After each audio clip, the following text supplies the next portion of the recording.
thanks for coming back for another review. This time we're going to be reviewing the Marvel Universe Astonishing Beast.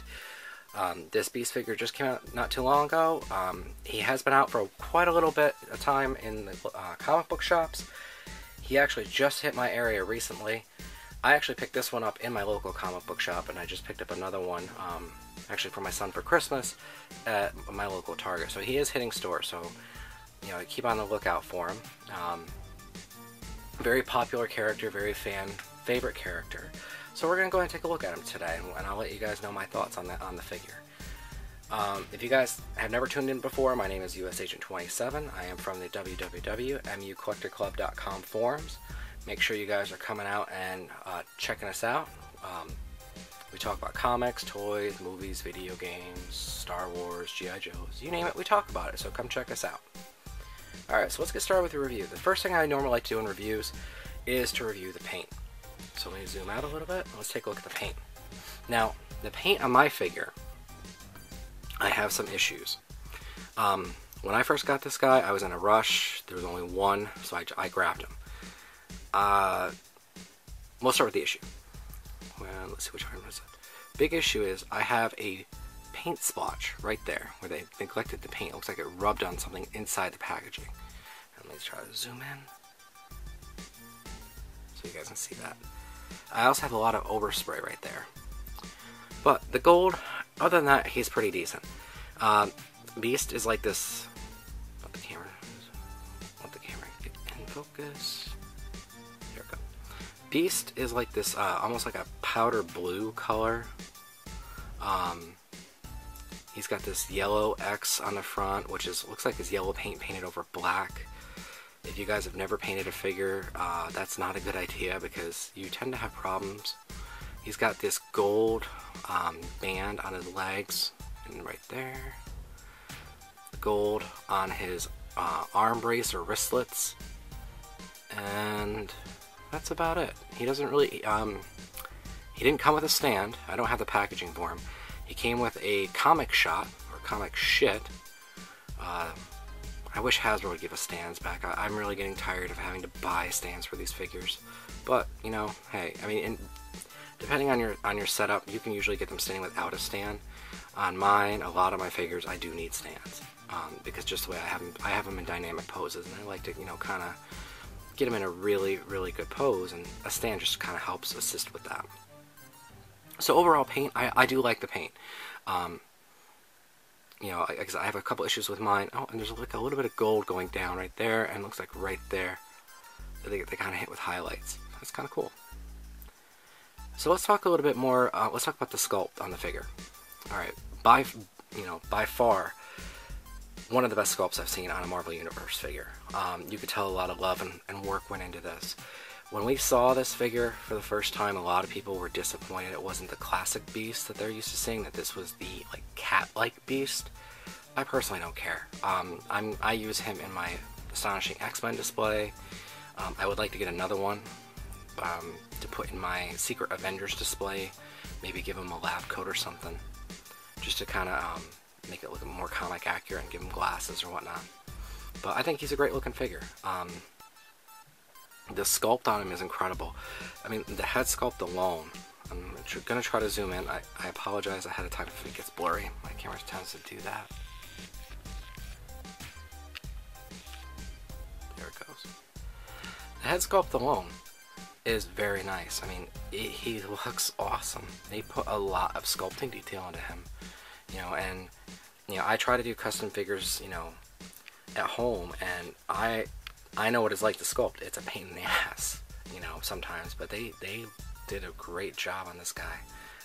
He's got, that nice head sculpt. He's got sculpting on the arms. This right here is pretty much like a flat, it's not really, I mean, these lines right here are all sculpted. On his feet, he's got the hair coming out, that's all sculpted. He's got sculpted toes. We're going to talk about his articulation. I mean, great sculpt on a figure. I mean, phenomenal. I can't, his hands are sculpted perfectly. I mean, it's just great. So yeah, I mean, this guy is awesome. So let's talk about articulation, and I'm not going to keep going on. So articulation, his head. His head can go side to side. It does not go back. It's on like a bolt. It's supposed to be on a hinge. It can go like that far and like that. It won't go back any further than that. It would have been nice to get it to kind of go back so you can have him on like a pose kind of like that, and he's looking at you. But that's fine. I can understand that. But he can go down and he can kind of look, look down on you and be like, Logan, why'd you drink all my beer? What the hell? But that's good.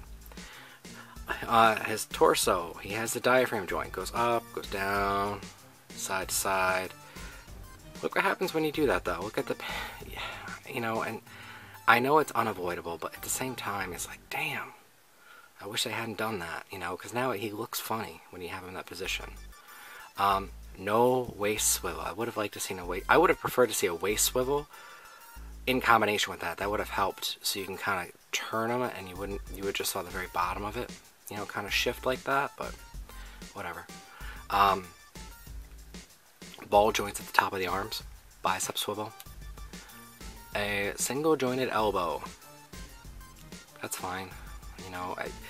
I get with these little figures, it's hard to give them double joints. I do, but it makes it so much better with the articulation. You can get so many much better poses.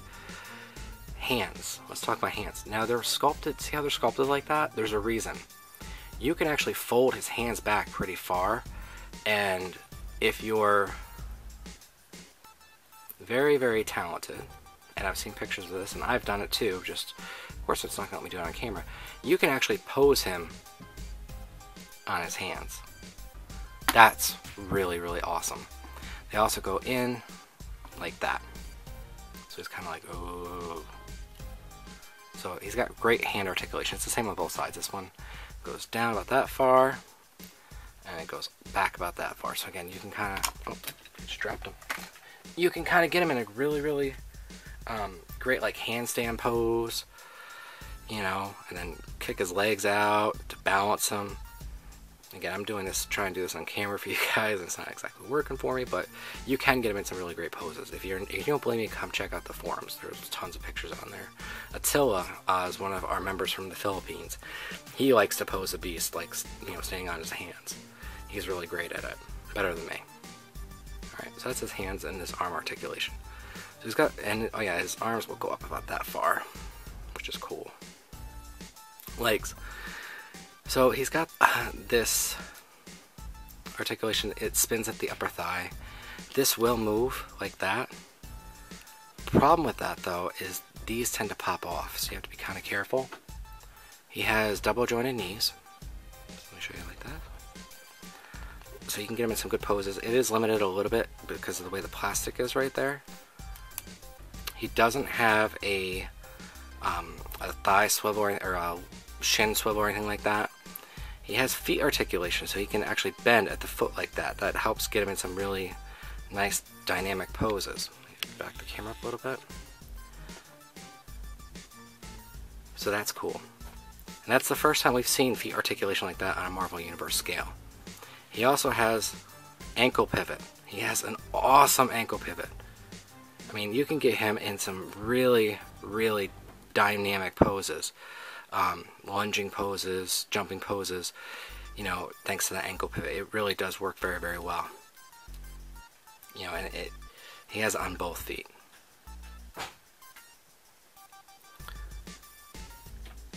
So, I mean, overall, Beast, he is a great, great, great figure. And I would say, if you're an Avengers fan, Secret Avengers fan, X-Men fan, Astonishing X-Men fan, or Mutant fan, he's a must-own. You have to have him. So if you guys don't already have this figure, you should go out and try to find him. If you're having a hard time finding him, come out to our forums. Post up a message that you're looking for him. Someone will try to hook you up. That's just the way we are. We try to hook up everyone in the community. And we are really big about the community. Definitely, come check us out. www.mucollectorclub.com. But anyway, that's my review for the Marvel Universe Beast. Overall, great figure. I definitely think he is a must-own figure. And I hope you guys enjoyed this. Oh, real quick, one last thing. Size comparison. I almost forgot. The only other new figure I got recently was the She-Hulk figure. And you can see for size, he stands up pretty well with her. I mean, She-Hulk's supposed to be a bigger figure. I wish she would have been bigger, but you know, he stands pretty good. You know, it's a female mold. Female molds are typically smaller. You know, he's the right proportion size, I think. So again, Beast, great figure. Make sure you guys go out and get him. All right, thanks guys.